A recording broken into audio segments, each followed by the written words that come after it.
तो कैसे हो आप? तो आगे की कहानी हम लोग जानते हैं। ईश्वर के विधान इब्राहिम के लिए क्या था।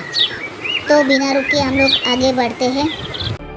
जब अब्राहम की उम्र 99 वर्ष की थी तो प्रभु ने उसे दर्शन देकर कहा, मैं सर्वशक्तिमान ईश्वर हूँ। तुम मेरे सम्मुख निर्दोष आचरण करते चलो। मैं तुम्हारे लिए अपना वरदान निर्धारित करूंगा और तुम्हारे वंशों की संख्या बहुत अधिक बढ़ाऊंगा। अब्राहम ने साष्टांग प्रणाम किया और ईश्वर ने उससे ये कहा, तुम्हारे लिए मेरा विधान इस प्रकार है, तुम बहुत से राष्ट्रों के पिता बन जाओगे। अब से तुम्हारा नाम अब्राहम नहीं बल्कि इब्राहिम होगा, क्योंकि मैं तुम्हें बहुत से राष्ट्रों का पिता बनाऊंगा। तुम्हारी असंख्य वंश होंगे। मैं तुम लोगों को राष्ट्रों के रूप में फलने फूलने दूंगा।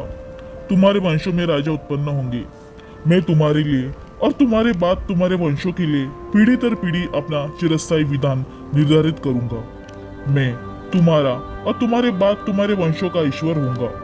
मैं तुम्हें और तुम्हारे बाद में तुम्हारे वंशों को वो भूमि प्रदान करूंगा जिसमें तुम निवास करते हो, अर्थात कनान का समस्त देश। उस पर सदा के लिए तुम लोगों का अधिकार होगा और मैं तुम्हारे वंशों का ईश्वर होऊंगा। प्रभु ने इब्राहिम से ये भी कहा, तुमको और तुम्हारे बाद तुम्हारे वंशों को पीढ़ी दर पीढ़ी मेरे विधान का पालन करना चाहिए। मैंने जो विधान तुम्हारे और तुम्हारे वंशों के लिए निर्धारित किया है और जिसका तुमको पालन करना चाहिए वो इस प्रकार है। तुम लोगों में से हर पुरुष का खतना किया जाएगा। वो खतना तुम्हारे लिए मेरे द्वारा निर्धारित विधान का चिन्ह होगा। तुम लोगों के बच्चों में से प्रत्येक का खतना जन्म के 8वें दिन किया जाए। पीढ़ी दर पीढ़ी यही नियम कायम रहेगा। तुम्हारे घर के चाहे जिस किसी का बच्चा क्यों ना हो या चाहे किसी विदेशी से धन देकर खरीदा हुआ ही क्यों ना हो, वो घर में ही पैदा हुआ हो या धन द्वारा खरीदा गया हो, दोनों का खतना किया जाए। इस प्रकार मेरे विधान का ये चिन्ह तुम लोगों की दया में चिरकाल तक बना रहेगा। वो पुरुष अपने लोगों से बहिष्कृत किया जाएगा जिसकी दया में खतना नहीं किया गया है, क्योंकि उसने मेरे विधान का नियम भंग किया है। प्रभु ने इब्राहिम से कहा, तुम अपनी पत्नी को सारा नहीं बल्कि सारा कहकर पुकारो। मैं उसे आशीर्वाद दूंगा और वो तुम्हारे लिए पुत्र प्रसव करेगी। मैं उसे आशीर्वाद दूंगा, वो राष्ट्रों की माता बन जाएगी और उसे राष्ट्रों के राजा उत्पन्न होंगे।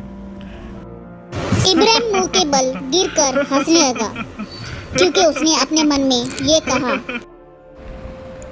क्या 100 वर्ष का पुरुष को पुत्र हो सकता है? क्या 90 वर्ष की सारा प्रसव कर सकती है?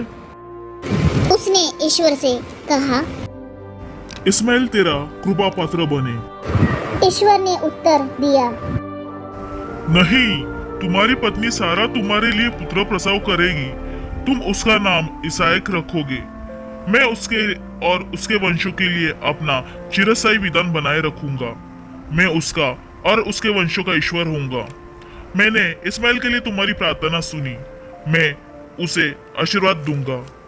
मैं उसे संतति प्रदान करूंगा और उसके वंशों की संख्या बढ़ाऊंगा। वो 12 कुलपतियों का पिता बनेगा और उससे एक महान राष्ट्र उत्पन्न होगा। किंतु मैं इसाक के लिए अपना विधान बनाए रखूंगा।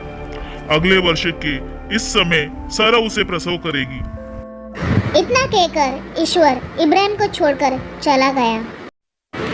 तब इब्राहिम के यहाँ उसके पुत्र इस्माइल का, उसके घर में पैदा हुए सब लोगों का तथा उनका जिन्हें उसने धन देकर खरीदा था, अर्थात इब्राहिम के घर के सब पुरुषों का उसी दिन ईश्वर द्वारा उसको देवी आज्ञा के अनुसार खतना किया गया।